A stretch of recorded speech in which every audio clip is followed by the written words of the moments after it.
What if the smallest act of courage you ever showed turned into something an entire community would remember for years?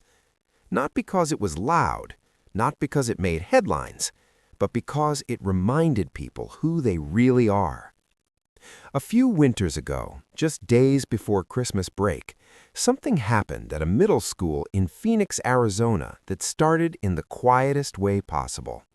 The hallways were dressed in paper snowflakes and red ribbon garlands. A small artificial tree stood near the front office, covered in handmade ornaments. Soft holiday music drifted through the speakers between class bells. From the outside, it looked like the kind of place where nothing serious ever happened. But here's something we know to be true across the United States. Nearly 1 in 5 students between the ages of 12 and 18 reports being bullied at school. And many of them say that when it happened, no one stepped in.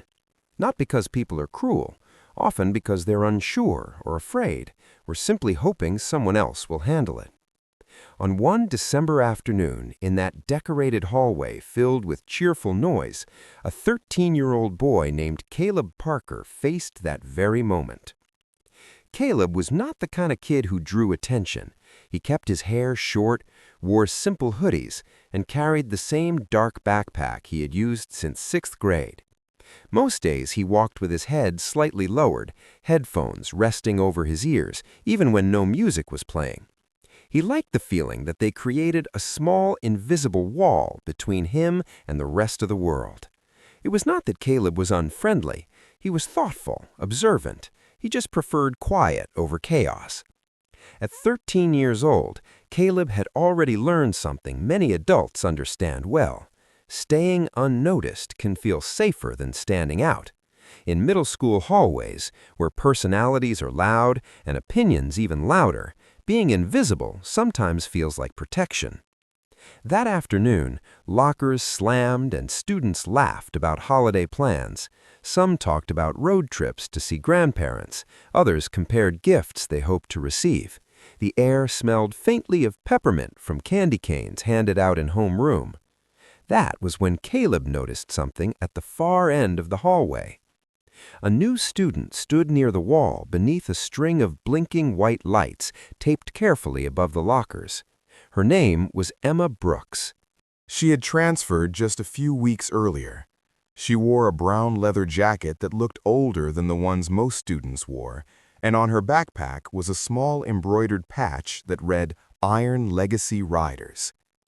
Iron Legacy Riders was a regional motorcycle community group known around Arizona for charity rides and veteran support events.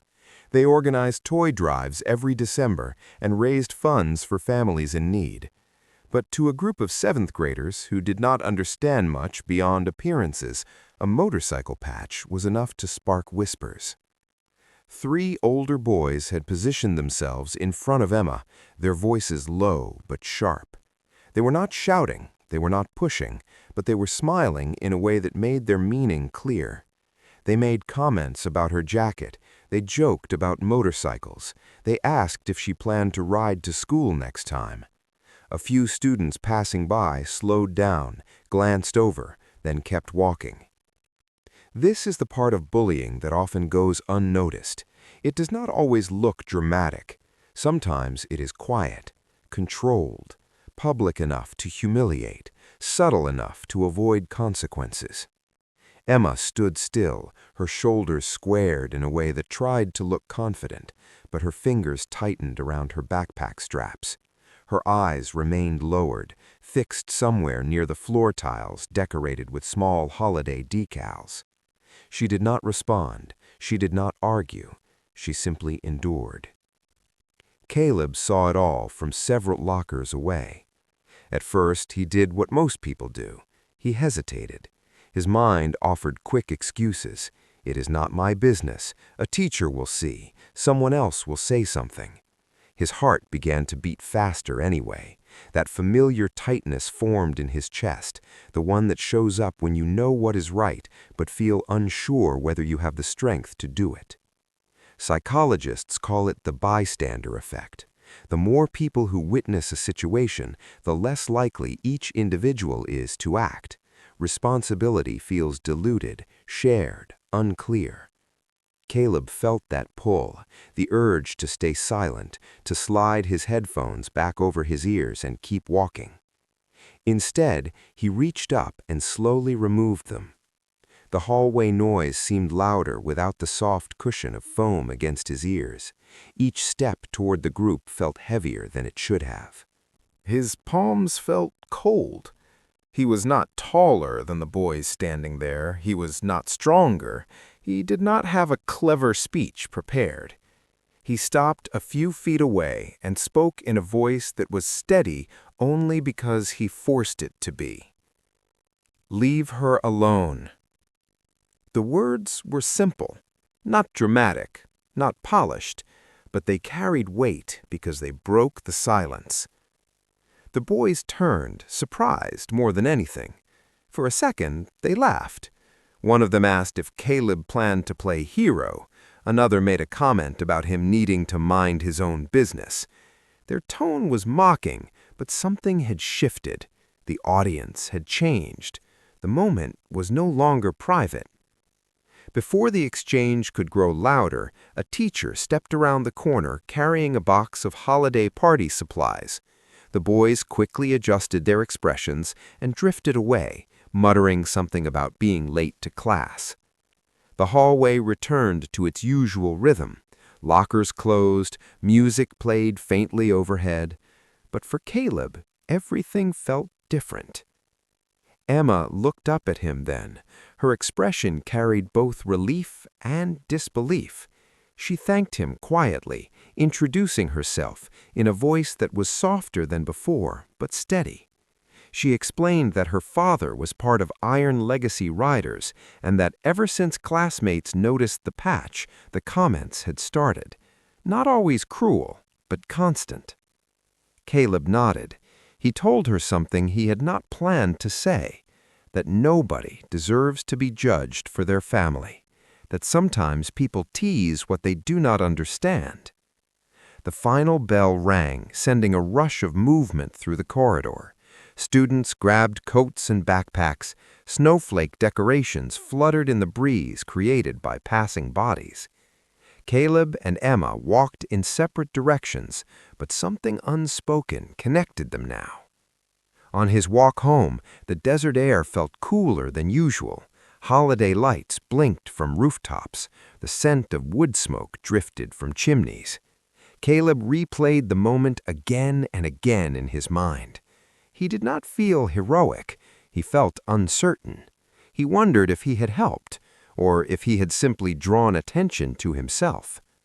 What he did not know was that this quiet decision, made in less than a minute, was about to travel far beyond that decorated hallway. That evening, as the sun settled low over the Arizona desert and the sky turned shades of amber and violet, Emma Brooks sat at the small wooden kitchen table in her family's home on the edge of Phoenix. The house smelled faintly of pine from the Christmas tree in the corner and fresh coffee that had long since cooled in her father's mug. Outside, a string of white lights lined the roof, steady and simple, not flashy. Inside, it was quiet. Her father, Jack Brooks, listened without interrupting. Jack was a broad-shouldered man in his early 40s, with weathered hands from years of mechanical work and a calm presence that filled a room without effort. A gray streak had begun to show near his temples, and his beard carried the kind of thickness that suggested both patience and strength. He was a member of Iron Legacy Riders, a regional motorcycle community known for charity events, veteran support, and annual holiday toy drives across Arizona. When Emma told him what had happened at school, she did not dramatize it. She described the hallway, the comments, the way students walked by pretending not to notice, and then she told him about Caleb, the quiet boy who stepped forward when no one else did. Jack did not slam his fist on the table. He did not raise his voice. He did not talk about confrontation. Instead, he leaned back in his chair and exhaled slowly, his eyes thoughtful. There is something every father understands, especially when it comes to a daughter. You cannot walk every hallway for her. You cannot shield every unkind word. But you can show her what respect looks like. You can show her how dignity is defended. Jack asked one simple question. Was the boy respectful? Emma nodded immediately. He just said to leave her alone. That was it.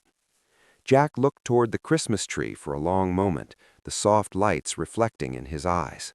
Iron Legacy Riders had always stood for something simple: brotherhood, service, responsibility.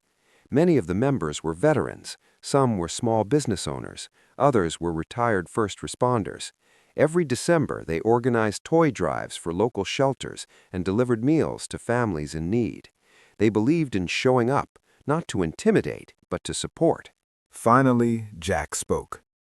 "Respect is taught by example," he said quietly. "If that boy had the courage to stand up alone, the least we can do is stand up for him the right way." Emma felt a small weight lift from her shoulders. There was no talk of revenge, no talk of anger, only gratitude. The next morning arrived crisp and bright, the kind of December morning in Arizona where the air feels sharper than usual, even without snow. Caleb Parker walked toward school with his backpack slung over one shoulder, his breath faintly visible in the cool air. He had slept, but lightly. Part of him wondered whether the boys from the hallway would be waiting. Another part hoped the whole thing had already been forgotten. As he approached the school entrance, he noticed something unusual.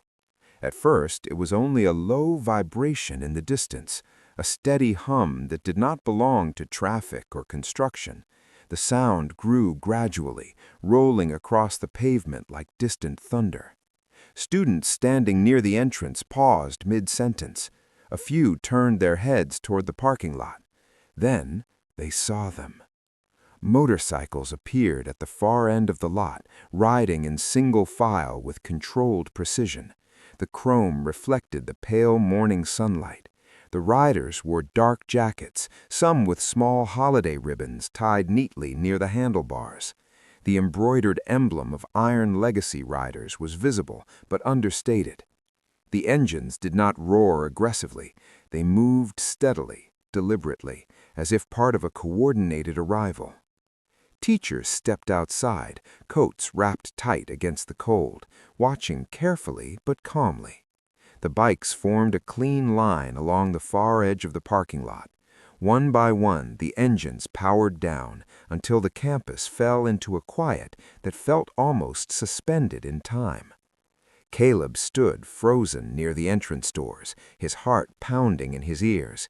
He had never seen anything like this before. Dozens of riders, silent now, waiting. Helmets came off slowly. Faces emerged, serious, composed, respectful. From the front of the line, Jack Brooks stepped down from his motorcycle. He removed his gloves, then his helmet, revealing that same steady expression he had worn at the kitchen table the night before. When he saw Emma standing near the school doors, he walked toward her first. She moved quickly, weaving through a cluster of stunned classmates, and wrapped her arms around him. For a moment, he lifted her slightly off the ground in a tight embrace. It was not a dramatic scene. It was simple, a father greeting his daughter. After a few quiet words between them, Jack turned and began walking toward Caleb. Each step seemed louder than it should have been, though no one spoke. Caleb felt the weight of dozens of watching eyes. He did not know what to expect. He had never spoken to a man like this before. He wondered if he had somehow made things worse. Jack stopped directly in front of him. Up close, he was imposing in size, but his expression held no anger. He placed a firm hand on Caleb's shoulder, not forceful, but steady. In a voice deep and calm, he said, "I heard what you did yesterday. You stood up for my daughter when others chose to stay quiet. That matters more than you know." The words hung in the cool morning air. Behind him, several riders gave small nods of approval. Not dramatic, not exaggerated, just acknowledgement. Jack continued, "You showed character. and character is something this world needs more of. Caleb felt the tension in his chest begin to ease. He had expected questions, maybe warnings. Instead, he received gratitude. Around them, students whispered softly. Teachers exchanged relieved glances as it became clear that this was not a confrontation, it was a thank you. The engines remained silent. The message had already been delivered. As the last echoes of that quiet morning settled over the campus, something subtle began to shift. The motorcycles did not rev again. No speeches were shouted across the parking lot. The riders simply stood for a few respectful minutes, speaking briefly with the principal and a few staff members, making it clear they had come for one reason only: gratitude. From the far side of the entrance, the three boys who had cornered Emma the day before watched without saying a word. They were not confronted. No one pointed them out. No adult singled them out for embarrassment. And yet the lesson reached them all the same. There is a particular kind of silence that teaches more than raised voices ever could. It was written across their faces. The quiet boy they had laughed at was now standing calmly beside a row of grown men who valued integrity, not because he was loud, not because he was intimidating, but because he had chosen to do what was right when it would have been easier to look away. Strength had been redefined in front of them. The principal, a composed woman with years of experience guiding young minds, stepped forward once it was clear the gathering was peaceful. She thanked Jack Brooks and the members of Iron Legacy Riders for modeling community respect. Then she addressed the students who had gathered near the entrance. She did not mention names. She did not recount details. Instead, she spoke about responsibility. She reminded them that a school is more than a building. It is a reflection of the choices students make when no one is forcing them to choose. She spoke about dignity, about how character is revealed in small moments, about how silence can sometimes protect harm instead of preventing it. The riders listened respectfully. After a final handshake with the principal, they mounted their motorcycles again. Engines started in unison, not aggressively, but with steady rhythm. Within minutes, they rolled out of the parking lot as calmly as they had arrived. And just like that, the morning returned to normal. But it was not truly the same. Inside the classrooms, whispers traveled from desk to desk. Students who had barely noticed Caleb Parker before now looked at him with curiosity. Some offered small nods. Others gave quiet smiles. No one treated him like a celebrity. That was not his nature. But there was a new awareness around him. Emma, too, carried herself differently. Her shoulders were no longer drawn inward. She spoke a little more freely in class discussions. The patch on her backpack remained exactly where it had always been, but now it seemed less like a target and more like a symbol of belonging. What happened that morning did not erase bullying across the country. Statistics do not change overnight. Across the United States, studies continue to show that nearly 1 in 5 students experiences some form of bullying during their school years. Researchers also note something encouraging. When even one bystander chooses to intervene calmly and confidently, incidents are significantly more likely to stop within seconds. It turns out, courage is contagious. Caleb did not suddenly become the most outspoken student in school. He still wore his headphones. He still preferred the quiet corner of the cafeteria. But something inside him had shifted. He walked a little straighter, not out of pride, out of understanding. He had learned that bravery does not require volume. It does not demand size. Sometimes it requires only a single sentence spoken at the right time. Weeks passed, Christmas break arrived, and then faded into the new year. The story of the motorcycles became less dramatic in retelling and more meaningful. Parents mentioned it at dinner tables. Teachers referred to it during character lessons. The 3 boys who had once stood laughing in the hallway became noticeably quieter around Emma. No grand apology was staged, no public humiliation followed, just a quiet correction in behavior. That is often how real change looks, not explosive, not theatrical, just steady. Years from now, many students from that school may not remember the exact decorations that lined the lockers that December. They may forget what gifts they received that year. But some will remember the morning when a line of motorcycles rolled into the parking lot and did not bring fear with them. They brought appreciation. They brought a reminder that adults are watching, that character matters beyond classroom walls. And perhaps most important of all, they will remember that it began with a 13-year-old boy who almost stayed silent. If you are listening to this and thinking back on your own school days, you may recall a moment when you had a choice, to speak or to stay quiet. Most of us have experienced both sides of that decision. What this story reminds us is that no act of courage is ever truly small. It travels. It reaches places we never intended. Jack Brooks and the Riders did not come to prove power. They came to honor it. The quiet kind, the kind that trembles slightly before it speaks. In a world that often rewards noise, may we continue to recognize the strength found in calm conviction. May we teach our children and grandchildren that respect is not demanded, it is demonstrated. And may we remember that sometimes the strongest voice in the room is the one that almost chose not to speak at all.